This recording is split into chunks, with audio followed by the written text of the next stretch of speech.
Salut à tous, salut les amis, je suis bien content d'être là chez moi, tranquille. J'ai écrit un petit texte pour lancer l'émission, c'est une première. Ouais. Confinement et actualité foisonnante oblige, nous tentons ici un nouveau format en direct avec trois invités ce soir. La politologue Virginie Martin, je commence par les dames. Salut Denis. Euh, Bonjour Virginie. Toi, tu confines où? À Paris? À Marseille, À Marseille. à côté du professeur Raoult. Très bien. Bruno Gassio, tu confines Hello. à Paris, toi? Moi, je confine à Paris. Je suis pas sorti depuis le 12 mars. Je confine à mort. Et le vénard de la bande, Yvan Ah Le ouais. Bolloc, qui Ouais, confine. ouais. Moi, je confine dans les alpages, mais ne comptez pas sur moi pour vous donner une adresse précise. J'aurais trop peur de voir apparaître un drone. D'accord. Nous, on les a. Moi, je confine donc à Châtel-Saint-Germain, c'est un petit village en Lorraine. Donc, on a appelé l'émission les masques et la thune. C'est une idée de Virginie que je remercie platement. C'est une idée qui nous a tout de suite emballé parce que ça collait vraiment avec ce qu'on avait envie de faire. Donc, on va parler de culture, de politique, on va parler de pangolin, d'en-marcheurs, de chinois, d'écoles qui ouvrent le 11 mai et évidemment de Covid-19. On évoquera ensemble ce qui nous a marqué dans la semaine en essayant de nous marrer un peu, d'être à la fois grave et léger, drôle et sincère et surtout d'être libre. Ce qui devient une grosse ambition dans cette séquence de vie plutôt morose où, surveillés par les drones et les policiers en armes, interdit de sortie, interdit de bar, interdit de cinéma, on compte nos morts tous les soirs grâce aux préposés de La République en marche. Sur les autres chaînes, un paquet de faux experts répète jour après jour une messe cathodique angoissante. Nous tenterons de dire la nôtre, mais plutôt autour d'un verre dans le bistrot à côté de l'église. En parlant de verre, à la vôtre, hein, j'ai ouvert du rosé. Ah ouais. Bah ouais, et vous êtes à la tisane? Ouais, moi exactement. Je suis à la Ouais, tisane. Moi. C'est du Perrier. Voilà. Ah putain. Donc, dans un pays où depuis 3 mois, le gouvernement allonge les thunes pour acheter, sans mollir, des drones, des LBD, mais nous baratine en nous promettant des tests, du gel et surtout des masques qui ne viennent jamais, c'est le moins qu'on puisse faire. Je vais commencer par une blague, une fois n'est pas coutume, ou plutôt un jeu. Comme je lis Voici à peu près toutes les semaines depuis très longtemps, j'ai repéré 3 articles sur vous dans Voici. Et alors, sur ces 3 articles, il y en a 2 qui sont faux. Moi, je te vois venir, toi.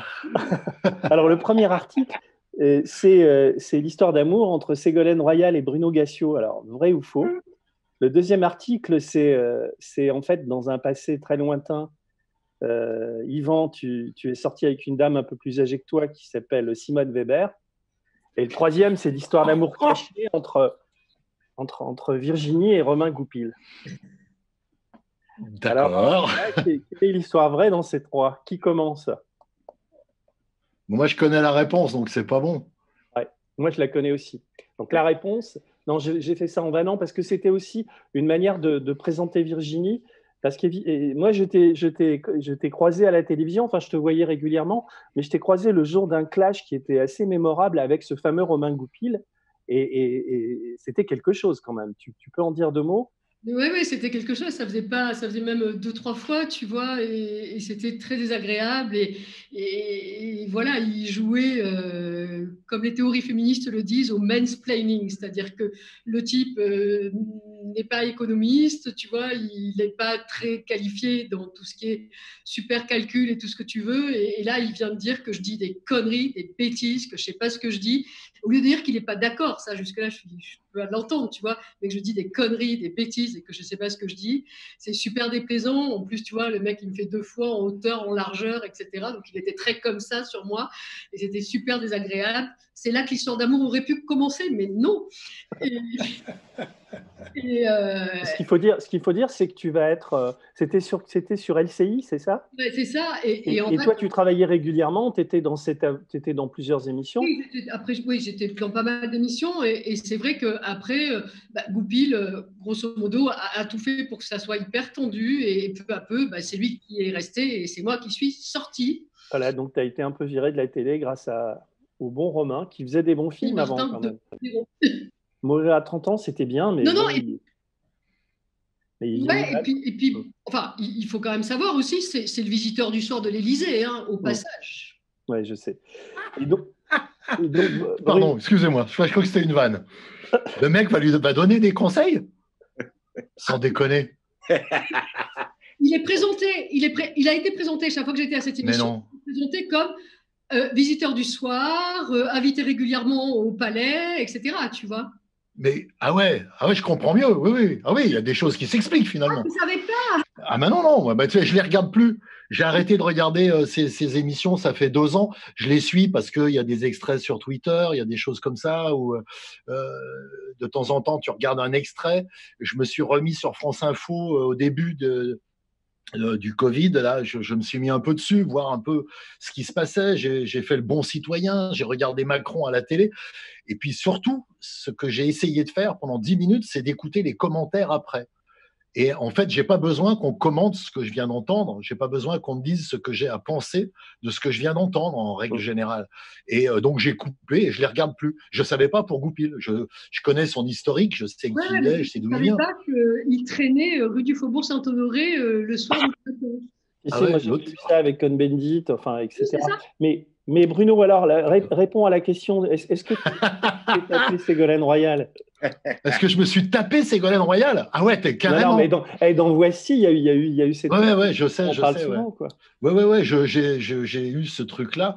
En fait, en 2007, j'ai participé un petit peu à la campagne, donc et dans la foulée, on se voyait pour parler du congrès de Reims. Et je ne sais pas comment elle est arrivée à convoquer des paparazzis, parce que je pense que c'est elle qui a convoqué des paparazzis. Et on s'est fait gauler, et c'est l'époque où elle venait de quitter François Hollande, et je me suis retrouvé. Alors, comme Voici, ils sont très, très malins. Tu sais, il y avait un journal qui s'appelait Détective dans le temps, qui flirtait tout le temps comme ça avec la vérité, qui réussissait à employer le conditionnel tout le temps pour que jamais on puisse faire un vrai procès. Et ils ont sous-entendu, laissé entendre que Ségolène et moi, on était ensemble. Et moi, je m'en foutais complètement, ça ne me gênait pas. Juste la personne qui vivait avec moi à l'époque devait être un peu embêtée. Et donc, on a fait un procès et j'avais un très, très bon avocat qui est un avocat très, très connu. Je ne veux pas le mettre dans l'embarras, donc je ne dirais pas qui c'est, mais c'est un mec très, très, très connu. Et je lui avais dit, écoute, c'est du gâteau, vas-y, et tu gardes tout. Mais quand j'aurai un problème avec Canal, par exemple, tu me défendras. Et ce sera moins cher que ce que tu vaux parce que je ne peux pas te payer. Et on s'était arrangé comme ça, donc il avait gardé tout le pognon. Mais évidemment que je n'ai jamais vécu ni vécu quoi que ce soit avec Ségolène Royal, évidemment. Non, c'était une blague. Par contre, l'histoire vraie, c'est que… Par contre, elle baisse bien. Hein, putain. Putain, j'étais en train de regretter d'avoir balancé une vanne. Je vais me taper, tu sais. Non, mais je blague. Ouais, je sais, bon. Non, mais Yvan… Oui, mais les gens, ils ne savent pas. Yvan, toi, tu t'es tapé Simone Weber. Hey. C'est quoi cette émission? Je veux qu'on en fasse une par jour. Il faut faire une quotidienne. Non, mais avoue, moi, je t'ai vu dans un téléfilm où tu étais Bernard Etier quand même. Un grand Bernard Etier. Non. Donc Simone Weber, pour ceux qui auraient la mémoire courte, c'est celle qui écarissait ses fiancés à la scie sauteuse. À la disqueuse, pardon. À la disqueuse. À la disqueuse. Oui, à la disqueuse. À la disqueuse. Et oui, c'est un téléfilm réalisé par Denis Malval que j'ai tourné il y a 3-4 ans avec ma camarade dont j'ai oublié le nom. Véronique Jeunesse. Véronique Jeunesse, exactement. Tu vois, je suis bon, hein, j'ai révisé mes fiches et tout. Non, mais Simone Weber, je connais bien, parce que quand j'étais à l'IB, j'ai suivi ça de près.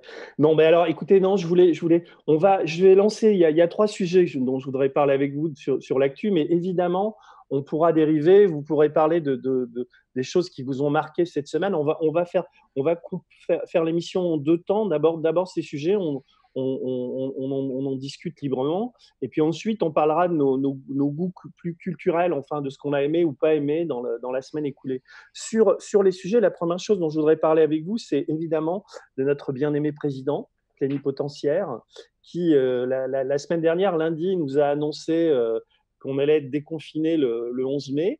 Donc moi, j'ai même fait un édito là-dessus, j'ai regardé le truc.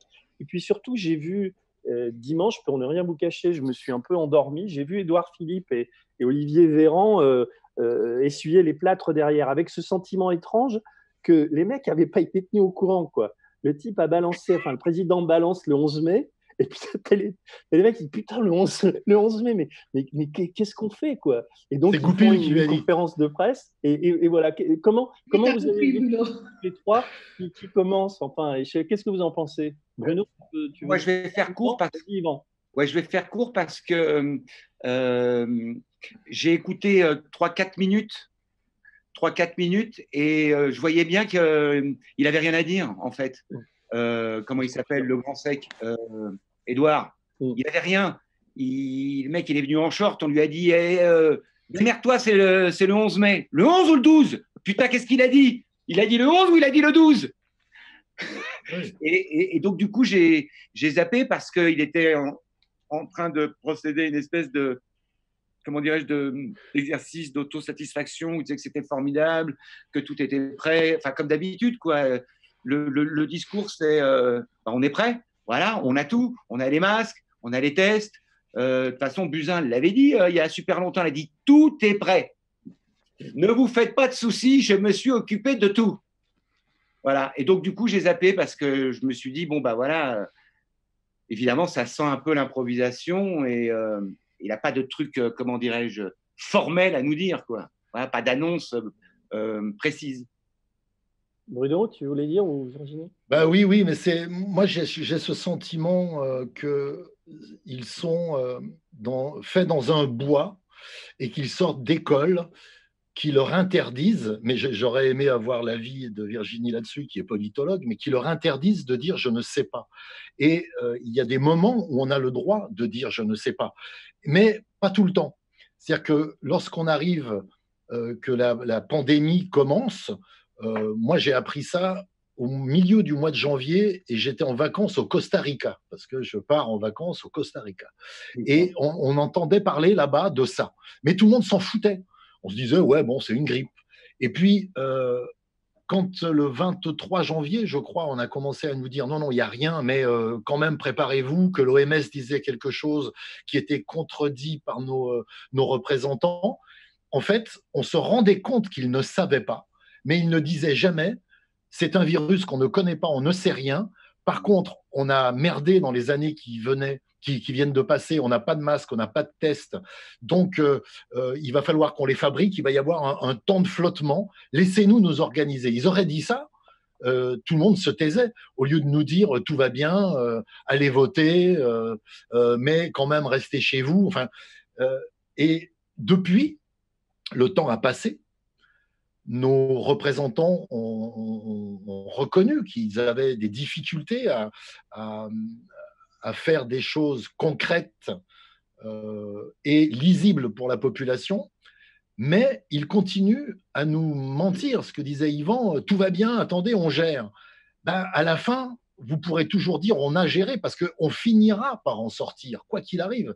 Mais est-ce que ce sera grâce à vous? Est-ce qu'on aura pris 3-4 mois de retard? Tu sais, on a fait un truc avec quelques avocats qui s'appelle plaintecovid.fr pour que c'est pas pour embêter le gouvernement spécialement, ce sont des plaintes contre X, mais c'est pour dire, citoyens, demandez des comptes. Et si on ouvre une enquête, on sera obligé d'avoir des comptes.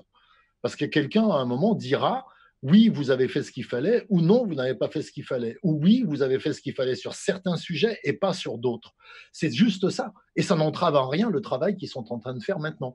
Donc, effectivement, Yvan a raison, il n'avait rien à dire et il l'a dit assez longtemps. Et quand il avait vraiment rien à dire, il envoyait Véran, qui n'avait pas grand-chose à dire non plus. Non, mais Virginie, toi, comment tu trouves cette semaine et cette séquence, surtout le rapport entre les deux, Macron puis Édouard Philippe C'est-à-dire que Macron joue vraiment le rôle, tu vois, un peu caricatural du président. Alors, c'est prévu par la Constitution de la 5e.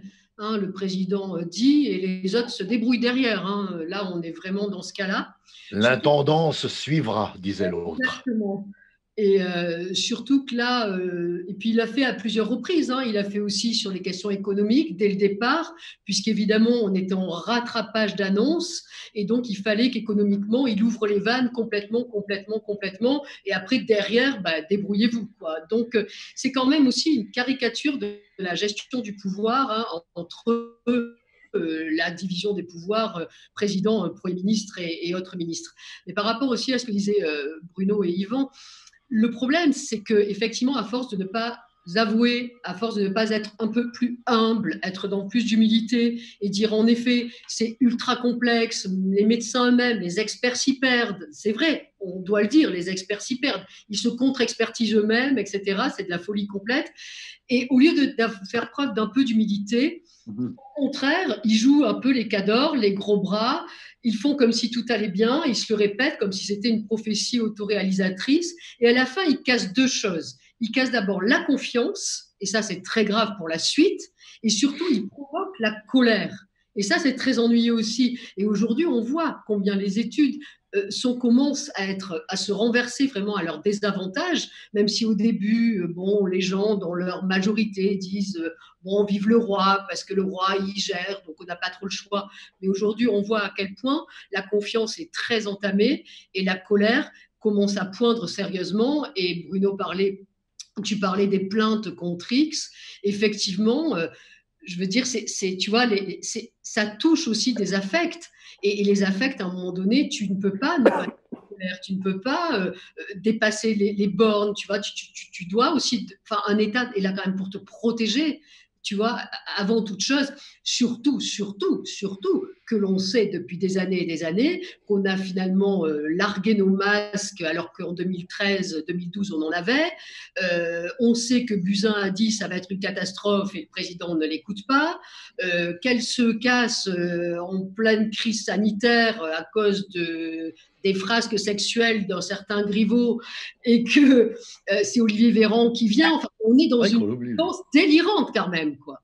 Oui. Enfin, on a quand même rarement vu ça. Quand il y a eu la crise en 2008 sous Sarko, ou la crise économique sous Sarko, ou sous Hollande, les questions de terrorisme, Charlie Hebdo, etc., les horreurs qu'on a connues, on avait quand même, on pouvait les critiquer, même à 80-90%, mais on avait quelque chose de personnages un peu qui croyaient en l'État. Là, on a l'impression que ça se délite totalement et que finalement, si on crève, c'est pas très grave, quoi. Alors, tu voulais dire un truc, Yvan ? Oui, c'est-à-dire que quel que soit le bout par lequel on aborde leur cas, on voit que, enfin, on a affaire, à tous les niveaux, on a affaire à des baltringues, quoi. C'est ça, et c'est ça qui redouble, en fait, qui mente. Alors, le terme amateur, pour reprendre ce que disait Macron, soyez fiers d'être des amateurs. C'est vrai que les amateurs, c'est sympa. Les amateurs, c'est le côté un peu, allez, on y va, on se relève les manches, on se met des grandes claques dans le dos, on essaye, on se lance, et puis on verra bien. Mais là, c'est les amateurs qui mentent. Et c'est vrai que du coup, parce que franchement, le coup des masques, c'est indéfendable. Quand tu as la représentante, la porte-parole du gouvernement qui te dit qu'elle n'est pas capable de renouveler un mouvement qu'un enfant de 5 ans pourrait faire, là, tu commences vraiment, passez-moi l'expression, à chier dans ton froc. Parce que on sait que le truc, que le Covid, c'est absolument dramatique. On ne connaît pas encore toutes on parle déjà de deuxième vague. C'est-à-dire que là, on n'est même pas au pic de la première, qu'on nous prépare, qu'on nous avertit sur la possibilité d'un retour d'une autre vague, surtout si on renvoie les gosses à l'école. Juste là, petite parenthèse, le Japon a rouvert ses écoles.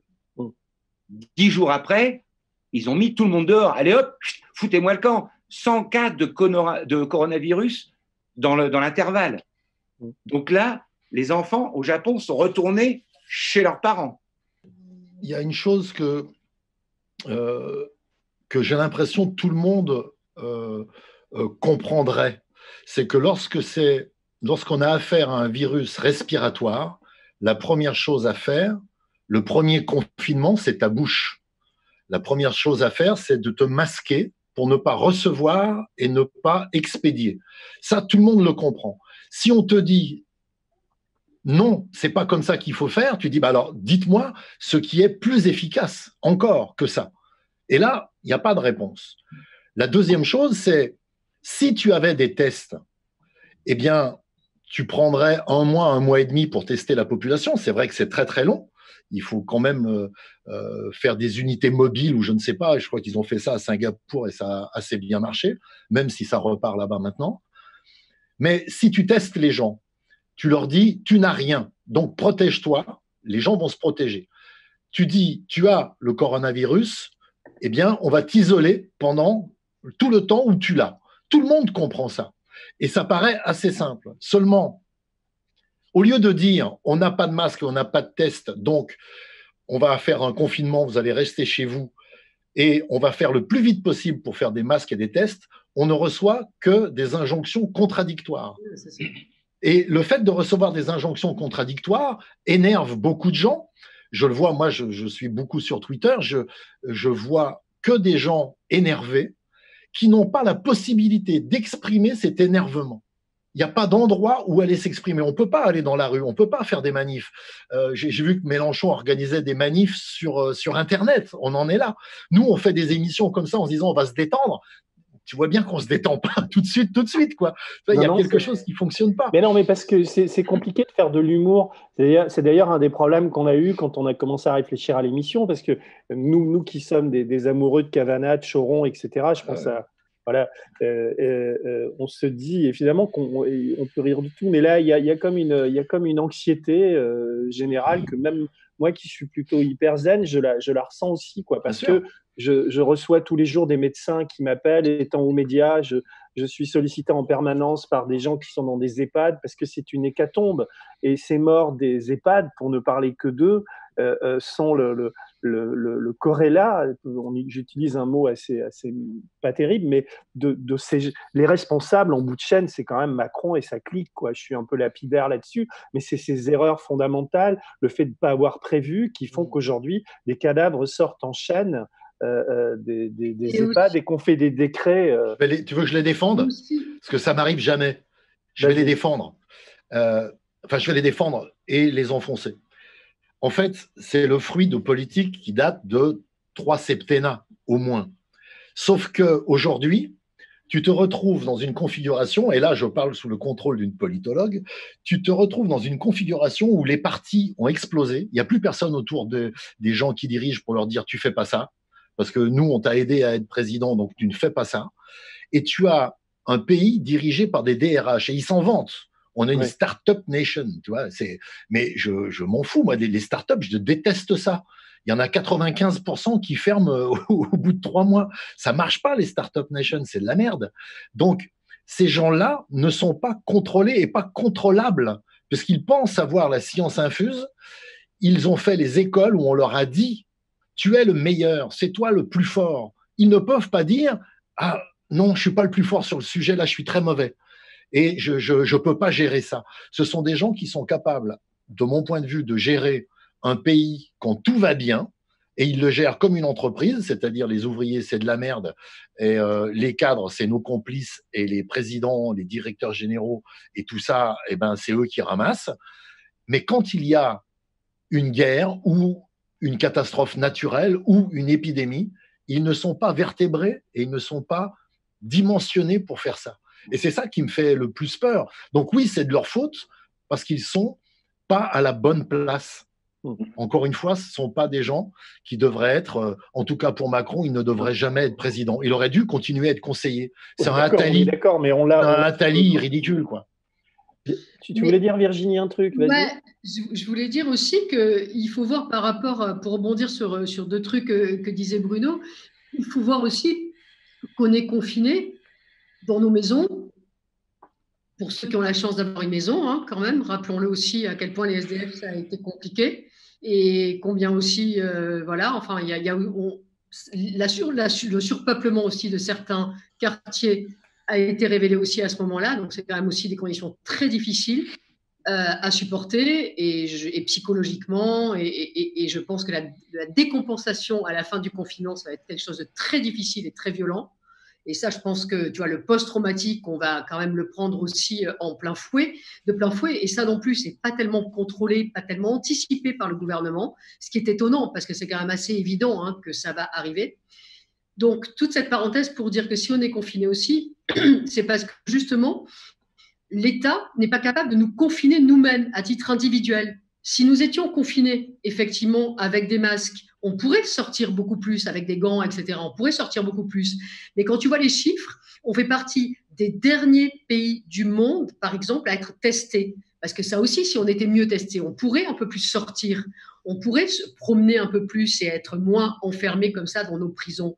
On est quasiment les derniers pays du monde. On a pour 1000, une population de 1000, on est testé à peine 5 personnes sur 1000. Quand par exemple le Luxembourg est à 50, l'Islande à 100, tu vois, enfin je veux dire, on est vraiment très bas. Et pour reprendre après cette manière de manager, effectivement, c'est pas une manière de gouverner, c'est une manière de manager. Et ça a été très à la mode. Alors, c'est là aussi le paradoxe. Ça a été à la mode, ce qu'on appelait le New Public Management, ça a été à la mode dans les années 80. C'est super ringard, c'est super passé de mode, cette histoire. C'est vraiment le manager à l'ancienne, vous voyez, qui dit allez, on va faire du leadership, on va y aller, on va créer une espèce de messie comme ça qui va arriver à la pyramide du Louvre et qui va vous expliquer à quel point il est jupitérien ou pas. Mais le sens de l'État n'est pas là. Et c'est tellement finalement contre-productif, hyper ringard. On avait eu des bonnes idées par le passé quand effectivement des partis politiques voulaient bien penser, parce que le parti politique, par rapport à ce que disait Bruno sur les partis, c'est aussi des caisses à penser, c'est aussi des intelligences. Ils créent des programmes, ils mettent 1 an, 2 ans, c'est du taf. C'est pas juste comme ça comment je prends un pays et comment je fais un hold-up électoral, comme ça en 6 mois. Non, ça c'est n'importe quoi. Pour ceux qui n'ont jamais lu le livre de Macron qui s'appelle Révolution, alors je mets 3500 guillemets à Révolution, vous l'imaginez, je veux dire, c'est du creux, du vide, du creux, du vide. C'est quelque chose, c'est affligeant. Donc, il n'y a même pas de programme. Vous voyez, même, voilà, n'importe quel parti, à un moment donné, a créé du programme, avait une structure intellectuelle, étatique et gouvernementale, ce qu'on n'a pas aujourd'hui. Et là, tout d'un coup, comme disait Bruno, quand tout va bien, ça marche à peu près. Et tout d'un coup, boum, ça pète. Et là, on voit l'état de sidération avec... Quand il y a eu des compiles, évidemment, qui sont passés largement sur Twitter, Facebook, etc., que tout le monde a certainement vu. Mais quand on met bout à bout les extraits de Buzyn, Hendaye et j'en passe, et même de Macron, on est sidéré. Mais en fait, c'est cette annonce, toujours du 11 mai, qui a créé quand même un vent de panique considérable dans les écoles primaires, les collèges. Les gens se disent, mais comment on fait est-ce qu'il faut garder cette distance sociale? Il faut réduire les classes. Enfin, on est à nouveau dans un bazar intercontinental, comme on l'a titré là. Comment il a pu annoncer ça? Enfin, comment vous avez tous des copains profs ou peut-être des relations? Qu'est-ce qui s'est passé à ce niveau-là et qu'est-ce qu'on va en faire? Alors, moi, j'ai été enseignant. Je travaillais de la maternelle jusqu'au CM2. Et quand tu es en maternelle, quand tu as des classes de petits, les petits, ça passe son temps à... Tu as la petite morve, tu lui remets. Ensuite, on se prend par la main parce qu'on va aux toilettes. Tout le monde se prend par la main. Ensuite, on se prend par la main pour aller dans la cour parce que c'est l'heure de la récré. Après, tout le monde se prend par la main pour aller manger parce que c'est l'heure de la cantine. Donc là, introduire de la distanciation sociale avec des mouflons qui ont 3-4 piges, tu vois, mais même pas en rêve. Même pas en rêve. Tu peux être sûr qu'à la fin de la semaine, l'enseignant, la dame de service, la dame qui s'occupe de la cantine, le surveillant qui est dans la cour de récré, il le chope. Il le chope. Voilà, déjà. Alors ça voudrait dire, parce que quand tu écoutes aussi les résultats de l'Institut Pasteur, les prévisions qu'ils font, c'est qu'en fait, on se rend compte qu'on est très très loin de ce fameux cap de 70% de contamination qui pourrait nous faire gagner contre la contagion. Donc là, on a l'impression que Macron, puisque c'est encore lui qui décide de cette date, et en écoutant son entourage, a décidé qu'il fallait que les Français soient un peu plus malades. Donc il va se servir des mômes, de l'ouverture des écoles. Il ouvre les écoles pour que les mecs puissent aller bosser. Enfin, c'est une sorte de chaîne, mais rien n'est dit en vérité sur les raisons pour lesquelles il ouvre l'école, parce que même le Conseil d'ordre des médecins s'y est opposé. Donc on est encore dans la troisième dimension, quoi. Au-delà du fait que la date est en plus complètement absurde, puisqu'ils disent qu'ils vont réouvrir en 2, 3 semaines, et d'ici là, l'école sera finie, ce sera les vacances scolaires. Donc c'est absurde. Ils disent aussi qu'il va falloir nettoyer régulièrement, désinfecter les lieux tout le temps. Il va y avoir des problèmes de cantine qui ne pourront pas réouvrir. Et là, tu vois, on se heurte encore au problème de quoi? De l'éducation nationale, comme on se heurte au problème de l'hôpital. C'est-à-dire comment tu fais des classes de 15, c'est impossible, alors qu'elles sont à 35. Comment tu fais des demi-groupes à 35, c'est déjà trop important. Il faut faire des 2 groupes et demi, donc c'est n'importe quoi. Comment tu fais avec les dames et les messieurs de service qui doivent désinfecter. Enfin, de toute façon, il y a un manque de moyens colossal. Et on est sur les 2 piliers finalement très importants d'un gouvernement et d'un pays sain, l'hôpital et l'école, et les deux sont complètement capoutes. Bruno, tu veux dire un mot là-dessus?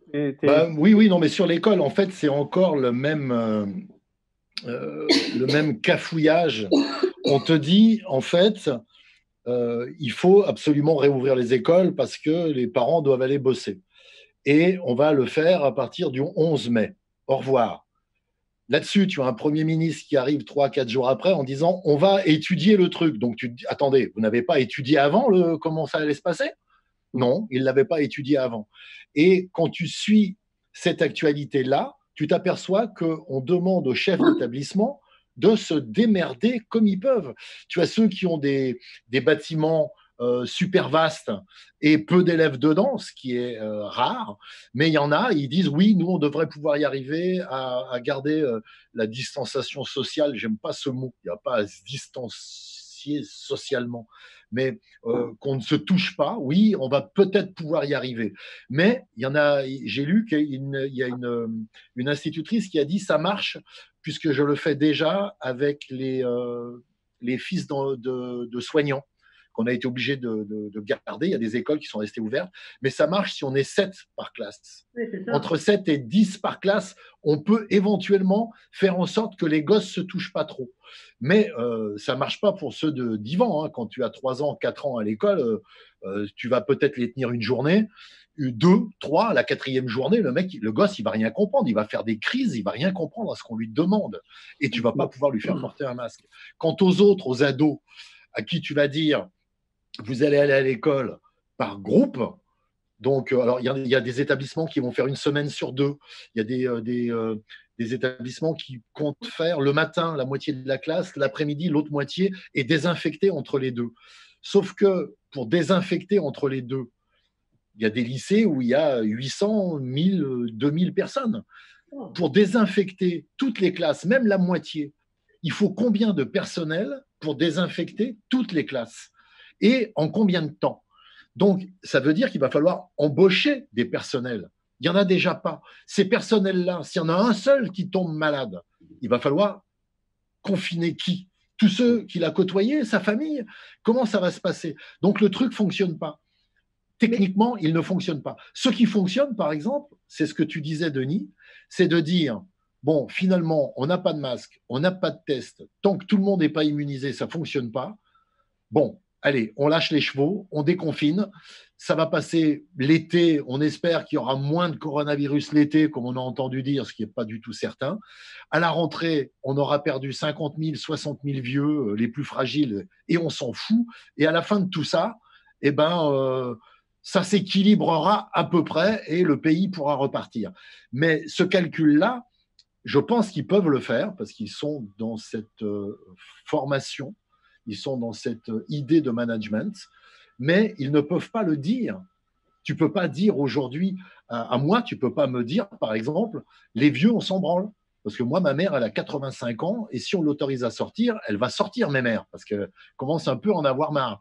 Et une fois qu'elle sera dehors, mes mères, elle va aller voir ses copines, elle va aller jouer aux cartes, elle va aller au bal, elle va aller boire un coup, elle va aller tâter tous les fruits, parce qu'elle tâte tous les fruits avant d'en acheter un, et elle va filer du coronavirus à tout le monde, mes mères.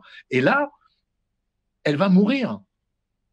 Et moi, je ne peux pas entendre que ma mère est inutile et qu'elle doit mourir. Ce n'est pas possible. Je ne peux pas l'entendre et personne ne peut l'entendre. L'Institut Pasteur, c'était au journal de France 2 hier soir, ça a été repris par Le Monde aussi, a fait des études pour que ça bascule. Donc, il faudrait que 70% de la population soit contaminée, et ça représente 375 000 morts. Donc, il faudrait qu'on accepte... Et Denis, on est à 5% de contaminés aujourd'hui. Ouais, donc c'est assez peu. Je voudrais qu'on passe à chacun les coups de cœur et un peu ce qu'on a aimé et ce qu'on n'a pas aimé cette semaine, plutôt dans le domaine culturel, quoi. Enfin, je sais pas. Tu commences, Yvan, ensuite Virginie, Bruno, puis je terminerai, quoi. Yvan, coup de cœur et coup de griffe. Coup de griffe, je me dis que dans l'avènement, dans ce séisme qu'est l'apparition de cette pandémie, dans cette pandémie, on est arrivé à stopper la Terre, enfin, l'économie, on l'a bloquée, on a appuyé sur pause. On nous disait, c'est pas possible, c'est un moteur qui ne peut pas caler. Or, aujourd'hui, par la force des choses, le moteur a calé. C'est aussi peut-être l'occasion de réfléchir à l'après. Est-ce qu'on est tous certains de vouloir redémarrer comme avant, sur les mêmes bases de ce monde hyper productiviste, de cette société où il en faut toujours plus, il faut toujours taper plus dans la mer, il faut toujours taper plus dans la montagne, il faut toujours taper plus dans la forêt. On a pourtant des signaux, des incendies, des canicules, des glaciers qui fondent, de l'acidification des océans. Est-ce qu'il n'y aurait pas juste le moyen de se dire, et si on faisait autrement? Et voilà, tu vois, moi, j'écoute en ce moment des mecs comme Jorion, des mecs comme Gaël Giraud, des sociologues, des philosophes, etc. Et puis, après, je regarde Twitter, et là, je vois que dans le 91, sur la N28, tu as 400 mètres de queue parce que tu as le Big Mac à emporter, tu as le McDonald's qui vient de réouvrir. Le takeaway, tu vois, tu viens, tu fais la queue et tu prends ton sandwich. Donc voilà, ça c'est la petite misou, tu vois, c'est la petite misou, tu vois, d'un côté. Tu vas finir déprimé. Le mec, il pense à un monde meilleur. Mais il n'y aura pas de monde meilleur. Dès que tu vas ouvrir la porte, ils vont aller au McDo, ils vont aller acheter des conneries, ils vont aller acheter n'importe quoi, les gens. Et peut-être que je ferai pareil. Moi, je ne vais pas acheter n'importe quoi. Je vais aller boire un coup et je vais en boire plusieurs, quoi. Mais c'est presque humain. C'est ça l'humanité, quoi. On est médiocre. On est médiocre tous autant qu'on est. On est médiocre. Je comprends très bien ce que dit Yvan. Et combien je suis d'accord avec toi sur le monde d'après, sur tout ça, bien entendu. J'aimerais tellement. Et je fais partie des gens qui essayent de le penser modestement et tout ça. Mais sur le McDo, Yvan, franchement, tu imagines le nombre, parce que les tâches domestiques sont toujours pas hyper bien partagées, et tu le sais. Tu imagines Non, moi je suis pour le partage des tâches. Toi, je sais bien, mais tu as vu quand même passer 2-3 trucs qui te font dire que bon, c'est pas encore gagné. Mais même si les papas et les mamans s'y mettent complètement. Mais tu sais, c'est vachement lourd quand même. C'est hyper lourd aussi. Tu as besoin aussi un peu d'air. Et ta fenêtre, tout d'un coup, ça a été le McDo. Moi, c'est pas ma cam, mais je crois qu'il faut aussi se mettre à la place des gens, 1 mois, 2 mois de confinement, faire à bouffer matin, midi et soir. Tu peux plus externaliser, t'as plus de cantine, t'as plus le sandwich du coin, t'as plus rien. C'est toi qui te tapes tout à la maison. C'est super, super lourd pour les gens quand même. Et tout d'un coup, hop, ça devient, hop, tu vois, genre. Et tout d'un coup. Mais il n'y a que le McDo. Il n'y avait pas autre chose que le McDo. Il n'y a que ça. Moi aussi, je suis pour le partage. Vraiment, j'aimerais que ma compagne partage un peu parce que je fais les petits-déj, les déj, les dîners. Je fais tout. Et je fais aussi la vaisselle. J'en ai plein de cul. Mon chéri dit pareil. Il dit qu'il voudrait bien que je partage un peu plus. Moi aussi. Ouais. J'aimerais bien que ça Yvan, partage ton coup de cœur, c'était quoi? Alors, le coup de cœur, c'est une chanson, une reprise. Et là, comme j'ai pas mes lunettes, je suis de la baise. C'est une reprise. Oh, c'est mignon. Une reprise de. I d'une dame qui s'appelle Vargas. Voilà. Voilà. Ça passe. Et donc, ça a été repris par des artistes très brillants et ils ont trouvé ça formidable. Voilà. Avec toi, on vit Corona. On s'aime loin les yeux, chacun chez soi. Ti introduci in casa mia, Corona, ma la chiave non te l'ho data. La chiave non te l'ho data. ما رو جدا کردی کرونا، ولی زود دور هم دوباره جمع میشیم. 我们看到你的所作所为，Corona，别再伤害我们。我们 C'est Pas beau. mal. C'est Virginie, super alors, beau. C'est bien. Oui, c'était quoi la question, Denis? coup de cœur et coup de griffe. Coup de griffe, je vais commencer par une annonce qui m'a fait vraiment rire. C'est Pierre Gattaz, l'ancien donc président du MEDEF. Pierre Gattaz, t'as fait rire. mais ma pauvre fille, mais qu'est-ce qui t'arrive? Pardon, excuse-moi. Je veux pas faire mon goupil, mais quand même. Est-ce que tu vois le rapport entre le pangolin et Pierre Gattaz, en revanche? Non, vas-y. Non, je te laisse imaginer, c'est tout. Mais alors, donc, Pierre Gattaz me fait rire parce que tout d'un coup, il dit « Ok, je vais donner de l'argent pour les soignants, l'hôpital et tout ça, tout ça. » Très bien, il le donne comment? Il le donne en disant « Je donne 1 euro, parce qu'il a un domaine viticole qu'il a acheté dans le sud de la France, je donne 1 euro à chaque bouteille achetée. » Bon, c'est génial, tu vois, tu te dis « Waouh, fabuleux !» Évidemment. Et après, tu fais les comptes. En fait, Pierre Gattaz, pour l'instant, il n'a même pas 100 000 bouteilles, tu vois, produites par an. Donc, grosso modo, sur 15 jours, ça fait à peu près 5-6 000 bouteilles vendues, peut-être, grâce à son coup de pub, justement. Et finalement, ça lui coûtera 5 000 euros, la grande blague. Et donc, j'ai trouvé l'effet d'annonce, si tu veux, juste monstrueux, tu vois, genre, comment ça s'appelle, le boss d'LVMH qui te fait des gels et des masques, et puis tout d'un coup ça retombe comme un soufflé parce que le mec, ça va lui coûter 5 000 euros au plus grand de sa forme, et pour finalement 5 000 balles il se sera fait une pub de dingue, et que je suis d'ailleurs en train de lui faire. Bien, non, mais Tu vois, le monde d'après, le monde d'avant, il le prépare. Ok, et ton coup de cœur? Mon coup de cœur, bon, c'est un bouquin, il s'appelle Pornland, wow, avec des chaussures de drag queen en une. Et c'est un bouquin qui raconte comment la pornographie a complètement envahi nos esprits et a formaté nos esprits, et évidemment des plus jeunes aussi, des ados et tout ça. Donc, il est question de plein de choses, de Rocco Siffredi, de tout ce que vous voulez. Enfin, c'est quand même très, très sérieux, hein, c'est sociologique. Et qui a écrit ça? Etc. C'est une nana qui s'appelle Gail Dines. Bon, je suis désolée, je suis obligée de le dire, c'est un anglais, mais c'est pas un anglais super, super compliqué, mais il faut quand même savoir un peu lire l'anglais, n'est-ce pas? Et donc, pourquoi je parle de ça? Yvan, arrête de rire. Pourquoi je parle de ça? Parce qu'évidemment, YouPorn a fait open bar pendant le coronavirus. Et je voudrais quand même pas qu'on oublie, je ne parle pas de la pornographie amateur, mais il faudrait quand même pas qu'on oublie à quel point l'industrie pornographique, et je parle bien de l'industrie pornographique, est le dernier lieu de l'esclavage moderne, et que c'est catastrophique. Il faut quand même qu'on sache ce qu'on fait quand on va sur ce genre de gentille petite plateforme pour se défouler 5 minutes. Derrière, c'est très, très, très laid. D'accord, ça, c'est pas vraiment une bonne nouvelle, mais le bouquin est une bonne nouvelle. Et le bouquin, c'était un plus. D'accord, super. Bruno, je te donne la parole pendant que je mets mon disque, moi. Ah oui, alors moi, je crois qu'il y a une régie aux médias. Il y a un truc qui m'a fait marrer parce que je trouve, les gens me demandent toujours, les guignols, qu'est-ce que vous feriez maintenant?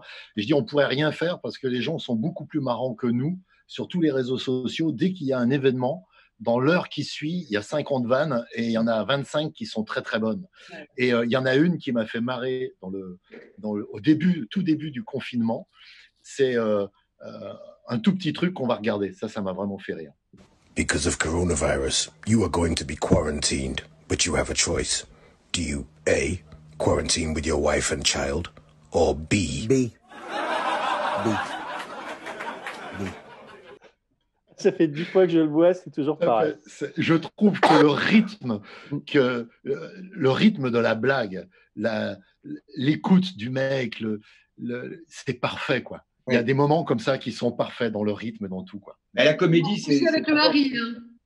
La comédie, c'est d'abord du rythme, hein, uniquement. Ah ouais, une seconde après, c'est pas bon. Une seconde avant, c'est pas bon non plus. Ouais. Et là, j'ai trouvé ça extraordinaire. Voilà. Et ton coup de gueule? Ben, en fait, j'en avais pas tellement de coups de gueule. J'avais envie, moi, j'ai envie d'essayer d'être positif. Et pour aller dans le sens d'Yvan, je pense que le monde d'après, ça va être à nous d'être vigilants. Mais le problème aujourd'hui, c'est que être vigilant va pas suffire. Il va falloir agir parce que là, on ne peut pas agir. On ne peut rien faire. Avec plein de Covid.fr, on a dit aux gens, préparez-vous pour le futur. Préparez-vous pour après. Mais ça ne va pas suffire non plus. Et j'aimerais tellement trouver des choses positives à dire aux gens qui nous dirigent parce qu'ils ne vont pas s'en aller à la fin. Ils ne vont pas partir, ils ne rendront jamais les clés, ces gens. Il va falloir les foutre dehors. Et pour les foutre dehors, il faut attendre des élections. Et les élections, c'est loin. Et en sortant de ça, il faudrait quand même que le redémarrage ne soit pas aussi violent que de faire la queue pendant 400 mètres pour aller au McDo. Il faudrait que le démarrage soit plus lent, qu'on profite de ce moment pour se dire de l'argent magique, il y en a. Vous ne pourrez plus jamais dire il n'y a pas d'argent magique. Il y en a. Vous avez trouvé, aux États-Unis, ils ont trouvé 2000 milliards, là, ils sont en train de sortir, ils vont même en faire encore plus. L'Europe, 1000 milliards, 500 milliards pour je ne sais plus quel pays, et 100 milliards pour la France. On sort, on a l'argent. Donc, si on met cet argent au profit de la planète qui s'est bien reposée, elle se sera reposée pendant 3 mois, la planète, tant mieux pour elle. Les dauphins reviennent dans les ports, il commence à y avoir à Venise, j'ai une copine, moi, qui s'occupe que de Venise, elle adore Venise, elle me dit les canaux sont magnifiques, tout est beau, il n'y a plus que des gondoles en bois, il n'y a plus de bateaux, il n'y a plus rien, la ville revient. Et les Vénitiens, ils disent, oui, mais nous, on va crever de faim, donc il faut nous envoyer les touristes. Donc j'ai très peur du truc d'après, et je rêve de positif. Mon coup de gueule, si j'en avais un, c'est ne restons pas inactifs après. Soyons bienveillants, mais restons super vigilants et pas inactifs. Il va falloir se regrouper après. Et ce type de réunion qu'on fait là, on appelle ça une émission, mais j'ai tellement l'habitude de la télé qu'être assis dans la chambre de mon fils, j'ai l'impression qu'on ne fait pas ça.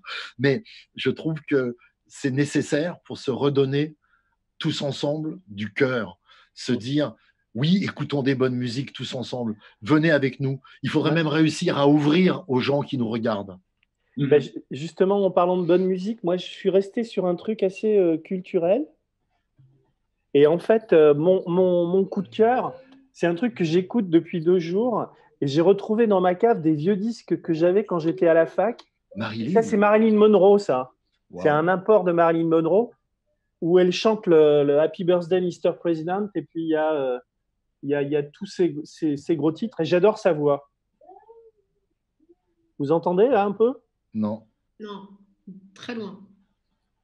Très loin, elle est polie. Là, vous entendez, là ? Oui. Voilà. Mais tu peux... Mets sur 12 direct, Denis. Mets sur 12. Ouais. Non, mais c'est le son de mon bureau, c'est pas grave. Et c'est ça. Bah, c'est plus en vente. Surtout sous cette forme-là. Oh la vache. Bon, je baisse. Je baisse pour vous parler de mon coup de griffe. C'est aussi un coup de griffe culturel. Et j'ai adoré la Casa des Papel, les saisons 1 et 2. Mais là, poussé par mon fils, j'ai regardé la dernière. Là, j'y arrive pas. Je trouve que le scénario est complètement merdique. J'y crois pas une seconde. Je suis attaché au personnage. C'est une série que j'aime bien, mais quand je vois les commentaires dithyrambiques un peu partout sur ça, là, je trouve qu'ils se foutent vraiment de nous, quoi. Hier, j'ai vu cette nana qui se faisait la tête enfoncée dans une porte. On lui tire des coups de revolver partout. C'est pas crédible une seconde. Elle meurt pas. Il y a rien qui marche pour moi dans la dernière saison. C'est vraiment du foutage de gueule. Voilà, c'est un peu... Non, vous êtes d'accord ou pas ? Ouais, moi, j'ai regardé, j'ai vu. Ouais, ce qu'on disait aussi tout à l'heure par téléphone, c'est vrai que ça délaye. Tu te rappelles, quand on était petit à l'école, Ouais. certains, on avait dans les dissertes délayage. Là, c'est délayage, quoi. Moi, je suis toujours quand même aussi attachée aux personnages, à tous, et quand même à l'intrigue, et puis à la philosophie, tu vois, évidemment. Mais ça délaye grave. Oh bah, tu peux ramener à Macron, tu vois. Tu peux même faire une boucle avec Macron. C'est que la première saison, il y a un objectif dans la Casa de Papel. Il y a un objectif, c'est d'imprimer des billets de banque. Il y a donc une équipe qui travaille, et puis il y a un professeur omniscient qui est dehors et qui a absolument tout prévu, et tout se passe comme prévu. Et ils ont trouvé une petite pirouette à la fin de la saison 1, il ne devait pas y avoir de saison 2, puis finalement il y en a eu une quand même. Ouais. Et aujourd'hui, le système qu'ils avaient mis en place avec une équipe qui travaille à l'intérieur et quelqu'un d'omniscient à l'extérieur qui a tout prévu, il n'y a plus d'objectif, il n'y a plus que le système. Et quand un homme omniscient tourne à vide, ben, tu as la Casa de Papel, saison 3 ou 4, je ne sais même plus. Elle est décevante parce qu'on voit trop le système, quoi. Merci Bruno. Ouais, puis, alors, bon, il faut qu'on. Là, je ne sais pas si on a délayé, mais ça fait plus d'1 heure qu'on est ensemble. Moi, je n'ai pas vu le temps passer. Je ne sais pas ce que les gens vont penser. On ira regarder les commentaires. C'est très important pour nous. Aux médias, ben, vous le savez, on ne vit que des sociaux et des dons. Donc, en général, quand ça marche, l'argent tombe et ça fait payer. Il y a quand même 27 salaires et il y a tout à faire fonctionner. On travaille moins pendant le confinement, mais on travaille beaucoup quand même. Donc, passez des pouces bleus, diffusez cette émission, les autres, etc. Et je vous remercie infiniment. On se retrouve la semaine prochaine. On va peut-être inviter, en plus de vous, d'autres personnes. On va essayer de se bonifier parce qu'il y a peut-être eu des je sais pas. Moi j'ai trouvé ça pas mal, mais on va voir. On va débriefer. Bon, Lucas, je te laisse finir. Moi, je vous embrasse tous, quoi. Confinez bien, et puis je vais boire des coups. Vous aussi, quoi. Je vous embrasse. Hein. Salut Virginie, salut Yvan, salut Bruno, salut à l'équipe. Au revoir. Ciao.